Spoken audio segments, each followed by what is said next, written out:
And hello once again to the Mind of James podcast. We are back here in this office. What I call a studio, streaming studio, because the podcast studio is still packed up. Um, this episode is going to be quite an interesting one for me, at least, because words have come back to haunt. And in life, in things you do, always make sure you do the right thing and say the right thing to people. When you're young, you say mean things to people, you say rude things to people, and you say the truth to people. And sometimes the truth, what you say, will come back and get you. Sometimes what you say to me, my words are not wording today. I just got off of a 5-hour stream, so excuse me. You will say mean things to people. You will say things that hurts people's feelings. Mean things by, like, you could be with your friends and say mean things and take it as a joke. You know what I mean? You can also be in an argument with your girlfriend and say something completely rude, and these words come back to bite you. This is exactly what happened to me. I am going to tell you a story, and I'm going to tell you exactly how it came back to bite me. So I was dating a girl. This was around 2000. I sold the house. I had the truck. I had the Cadillac. Now, when I say I had the house and I had the Cadillac and I had the truck, on the outside, things looked good.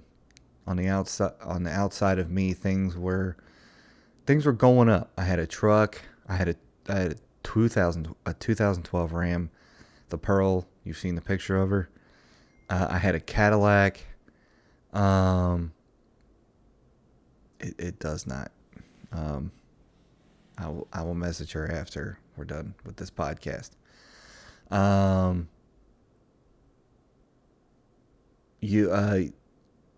had a house. I sold it, but let me tell you what was going on the inside.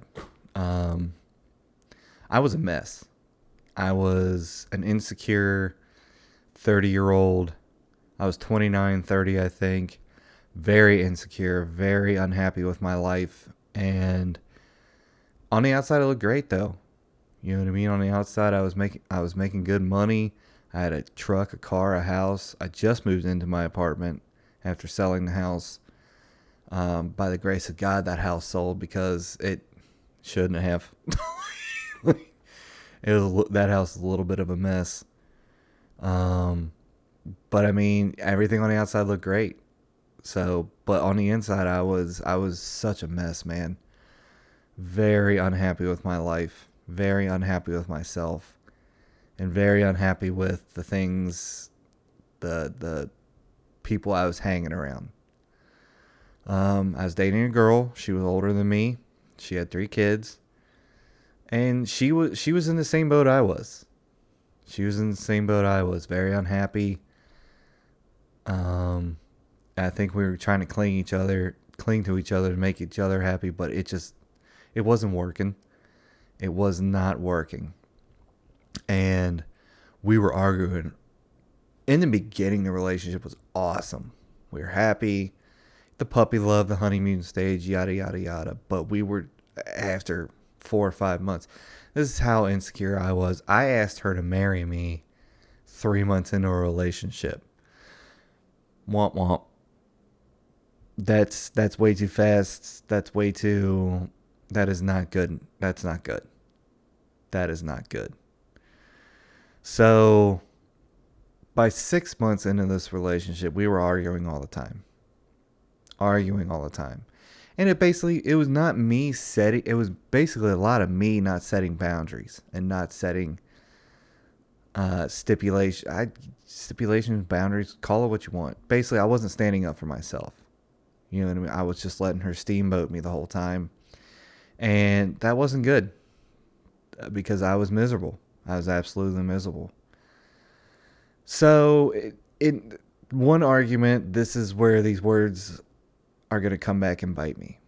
In one argument, I said, "You're 38, you're not married, what's wrong with you?" Ugh, I know. I know. Terrible. But I was mad, and that didn't help the situation. It You think of like a volcano erupting, well imagine like 10 volcanoes erupting, and boy was it bad. So we get through that little debacle. We split up.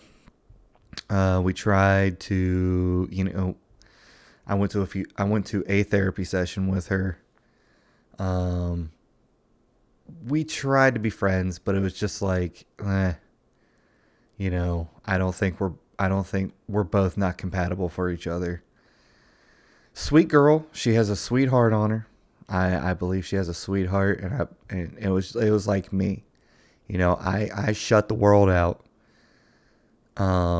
because I was afraid of getting hurt, and afraid of this and afraid of that. And I feel it's the same way. Um, anyway, I am now turning 38 this year. In previous podcasts, I've said I am not married, don't even have kids, don't even have a prospect of a girlfriend right now. So those words came back to bite me, and bite me fierce. To the point, for the past couple weeks, I've actually like contemplating on reaching out and saying, "Hey, sorry I said that. My bad." And this past week I did. I was extremely nervous because I don't want her to think that I'm trying to get back with her, or I'm trying to, sleep with her, or trying to do any manipulative thing. I am simply reaching out because, number one, I feel like God was telling me to do it. Like, you got to correct your karma, dude. And this is how you got to do it. So I wrote up a message saying, "Hey, I remember we were arguing at one point. I said this. I am now 38, nowhere near getting married. Sorry." Or I didn't want to, I was like, "I apologize." Because if you just like, "I'm sorry," words don't mean shit. Especially "I'm sorry." After you hear "I'm sorry" for so long by tons of people, they lose meaning. They really lose meaning. Actions speak louder than words. So I said, "I apologize. I am 38, nowhere near getting married." And that's it. That's all I said. I'm not going to go into a big spiel of what happened or why I just wanted to say those words. And I felt like a lot of um, just heaviness of the soul was lifted, because it was just like, you know, um, it was just a lifting, soul lifting experience. And then she responded back saying, "I'm 46 and still not married." Like, I don't know how to respond to that. I don't know how to respond to someone going, a simple thank you would have been good. A simple, like, "Hey, cool. Thank you for saying that, because it really did hurt me." Um, but, saying back, "I'm 46 and still not married." Can't help. I can't help. I don't know what to tell you. I don't know what to tell you, because that's not my department. Why you're not married is not my department. Why I'm not married is my department. So, but I feel good about it, because like I finally got that off my shoulders, and I can, hopefully, um, I'd like to be married at some point.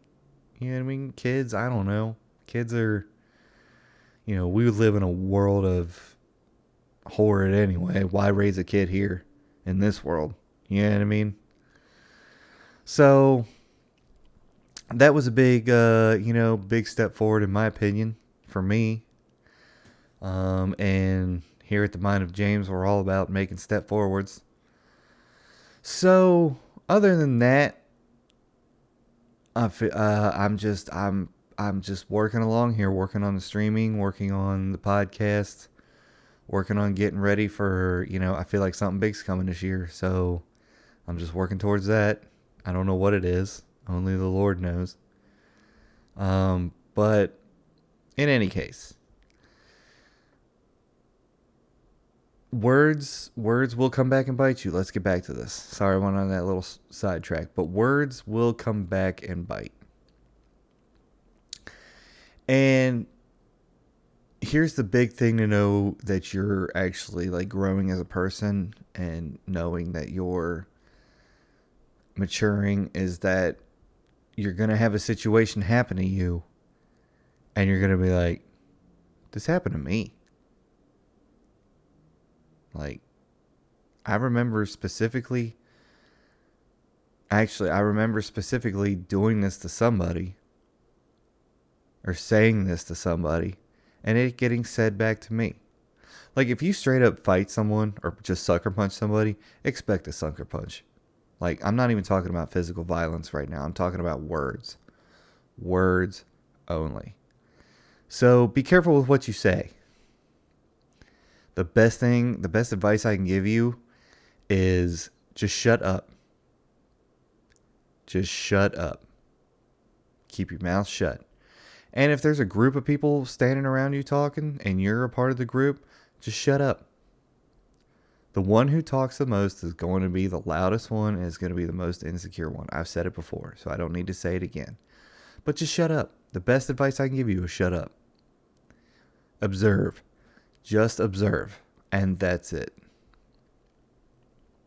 And that's all, and there's going to be plenty more.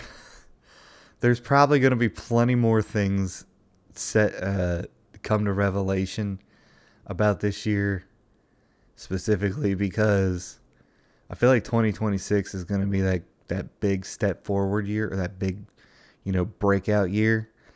But it's also going to be a lot of revelations and things I need to take care of before that happens. So at one point, when I was drafting this little message, I was just like, man, I should not send this. This is not even, what's it going to do? What's it going to do? It's not going to do anybody any good, except it's going to give the wrong impression. Wrong. Because if you actually reach out and apologize for things that you've done, it actually goes a lot farther for your soul than it does for anybody else. So keep that in mind too when you're sitting there, when you're sitting there contemplating on whether to write a message out and say you're sorry. Say it. There's a good quote that I heard. If God put it on your mind to do it, do it. And the thing is, I'll be honest with you, I wanted to respond so bad to that I'm 46 and not married yet message. I so did. And not anything mean. Just saying, hey, I hope it works out for you, because nobody's happiness is your responsibility. Your happiness is your responsibility. That's it. You're responsible for making you happy. Everybody else on the planet, kick rocks. Because it weighs down on your soul. It makes you feel like, I gotta make everybody. No, you don't. No, you don't.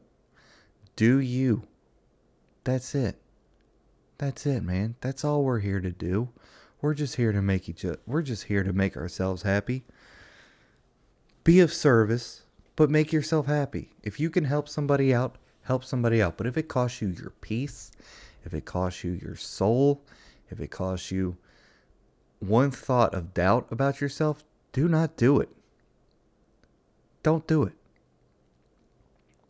And I was listening to a podcast, and Mel Robbins was on it. Speaking of people pleasing. Very interesting. And I learned I just saw 3 years worth of therapy by this. How she explained people pleasing. It's being manipulative. People pleasing is being manipulative, because if you're trying to get people to like you by manipulating them, you're the bad guy. And I was putting a base together, and I had to stop for like 30 seconds and really let that sink in. And I was like, oh my God, she's right. People pleasing is manipulative. I have been manipulating people to like me. That changes the game. That changes the game. So now what we're going to do is we're not going to people please anymore. From 2026 on, man. No more people pleasing. Like, and that, and that hit me so hard. And I still think about it. And I listened to that like 2-3 days ago. I cannot believe that it was explained that simple to me, and it hit me. So it was like, that was 3 years worth of therapy for me. Like, I could have paid a therapist, and they could have charged me money out the wazoo, and still not get an answer. But Mel Robbins on Jay Shetty's podcast just saw 3 years worth of therapy for me. And thank you, Mel Robbins. Shouts out to you. So yeah, I mean, like, there was a lot of big revelations in this week. A lot of big ones, and a lot of ones that helped me. Not the ones where it's just like, okay, but the ones that were gonna propel me further into whatever I do. You know what I mean? So, oh man, just it was a good, and it was a week of I am done working a 9 to 5. I think I'm just burnt. How did it get say on it was a TikTok? You're not in a series. You're not depressed about it. You're just fuck this. That's where you're at right now. It's just fuck this. And it's bad, because I actually like being like, I got good. I did a good job today. I made progress. I did my work. I did it to the best of my ability. I actually like being that way. That is one of the ways that I want to conduct myself in life. You know what I mean? But that does not go for streaming or podcasting or anything else. You know, this is only 9 to 5 related. And it's like, man, I had an aspiration of going up into the office, and that aspiration is no longer there. It's no longer there. It's just, I just want to go in, I want to do my job, and I want to go home. That's where I'm at in life. Now, as far as streaming and podcasting, if you want to send me around the world to do something, fine. I will be your show pony. I will get on the plane and I will go. But like, it's right. That's where I'm at. That's exactly where I'm at, and I can't say it any other way. I mean, and you're gonna feel like, okay, within corporate world, you're going to feel stuck at some point. Within your 9 to 5, you're going to feel stuck at some point. How you choose to get out of your stuckness, how you choose to change your mindset, is complete. You could go the I'm done with this thing mindset, or how do I make myself look better?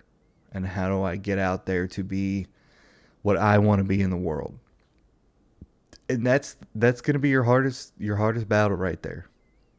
It's going to be your hardest battle. And at one point, when I did have the aspiration to do it, this was 2019, 2020. There was a big thing about a college degree. And my mindset was, okay, give me a minute. So I went and got a college degree. I went to college, I got a degree. That alone, to a smart person, not intelligent. Well, intelligent, yes. You need, yeah, okay, both of them. To an intelligent, smart person, that alone, if someone goes, I want to change my life, I want to do something with my life, here I go. To an intelligent, smart person, that's all you need. That's all you need. Like if I was running a business and someone who was like, okay, I'm done with this part of my life. I want to move up. I want to make better of myself. If that person takes the initiative to go do it themselves, that is a gold ticket right there. That is a gold ticket because they are wanting to improve themselves. They're wanting to make better decisions, and you have the ability to guide them on the correct direction. Now, if you, being an intelligent, dumb person, there is a difference, and I will explain it, and go, ha ha, he wants to make better of himself, ha ha, that's dumb. Boy, that's going to come back and haunt you. That will come back and haunt you 100%. It may take some time, but you know what? It'll come back and haunt you. I guarantee it. So, now the difference between intelligent smart and intelligent dumb. I'll give you a couple of examples of intelligent. I gave you one example of intelligent smart. Here's a good example of intelligent dumb. I had a person in my life who was very intelligent. Quote, Bible scriptures. Could tell you pointed a star and he could tell you the name of the star because he consumed energy like he was a sponge. He made some really dumb decisions. Really dumb decisions. Got himself fired. I don't know if I could talk about it. I'm not going to, but did not make a very good decision about this and wound up losing his job. That is intelligent dumb. If you can consume knowledge like you're drinking water, but yet can't make practical or sensible decisions based on real world things, intelligent dumb. Very intelligent dumb. I would consider myself an intelligent dumb person because I do not make the smartest decision outside of life, but I can consume knowledge like it's crazy. So I would consider myself an intelligent dumb person, and I'm okay. I'm working on wanting to be an intelligent smart person. But here's the thing. My guidance, I have to go find it. Meaning, no one in my life is stepping up to the plate and going, let me show you the way. I have to go find it myself. And that's fine. That would make me so much better off. Like, let's take finance. Or let's take running a business, for example. Taxes, LLC, business deals. I know nothing of those things. Nothing of them. You know what I mean? I know nothing of that. But I can learn it. You know, and I'm willing and able to learn. But it's just the mentors aren't there. The mentors aren't there because they don't want to be. Which is fine. Which is fine. That means that I can go out and find the mentors that are better. The mentors that actually want to help someone who has who wants to make that life change. Not the people that laugh. The people that laugh, I'll say it again, you're going to get yours. It ain't going to be by me. I just have to sit back and watch. So,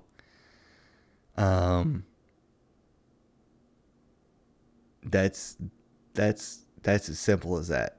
You know, the mentors are the people that laughed at people that want to laugh at other people because they want to change their life. You're going to get yours. Simple as that. So, I'd be on the lookout. Like I said, it ain't going to be for me. I don't I am not a revenge person.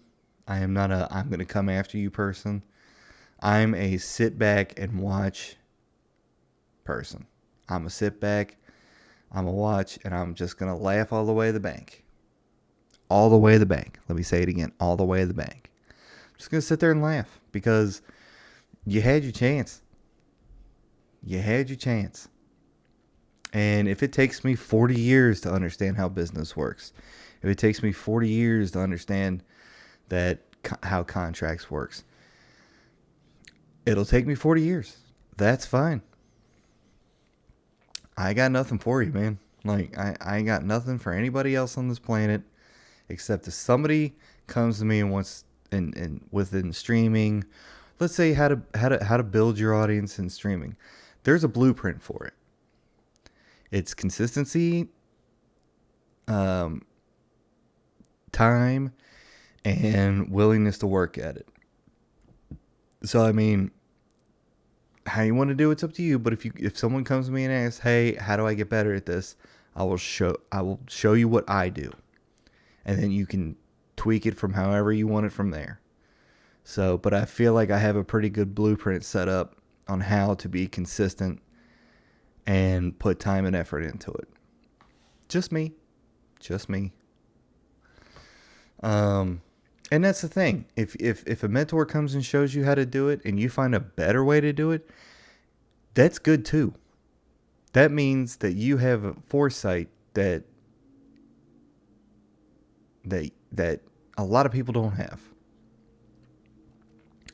Have a foresight to see bullshit. But I mean, and it's also for a mentor to see like, hey, he found a better way to do it than I did. I'm proud of that.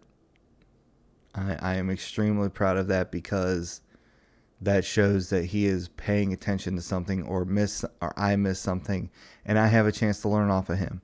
No mentor should go into it being a mentor and going, my way's the highway. Because if you can learn something off of that person and it works better than how you have it, buddy, you just found yourself a gold mine. You just found yourself a gold mine. And there ain't nothing wrong with saying that. There ain't nothing wrong with admitting it. Nothing wrong with it. But what's going on for this week? This week I am returning to the Sea of Thieves. An entire week of Sea of Thieves. I missed that game. That game has been fun. And that game has been a blast. And I miss it. I was playing with Vision, Allie, and Rick one night for Vision's birthday. And I forgot how much I missed it. So I will be on the seas all week. I need to give Arc Raiders a break. I need to give Call of Duty a break. I need to give a lot of things a break. So I will be on the seas. Check me out. But yeah, that's gonna happen. And then finally got finally got to play a little Arc Raiders with Mr. Nobody. So, and gaming, well, I said it before, I'll say it again, gaming has opened up a lot of opportunities and will continue to open the biggest opportunities that I could ever dream of. Just time and consistency. But do go check me out. Twitch and Kick is on the level 162, also on YouTube. But I'm primarily going to promote Twitch. So we're primarily going to, you know what? Twitch and Kick. Kick is just the same thing as Twitch. It's just green. That's it. And And the podcast is at Mind of JPA on YouTube. If you're seeing this on Spotify, if you're seeing this on YouTube, it's on Spotify. Mind of James, same logo. You just got to search for a little bit. I love every single one of you guys. Thank you for supporting me. Thank you for showing up. Thank you for being here. Remember, fear God, keep His commandments, and I will see you on the next one.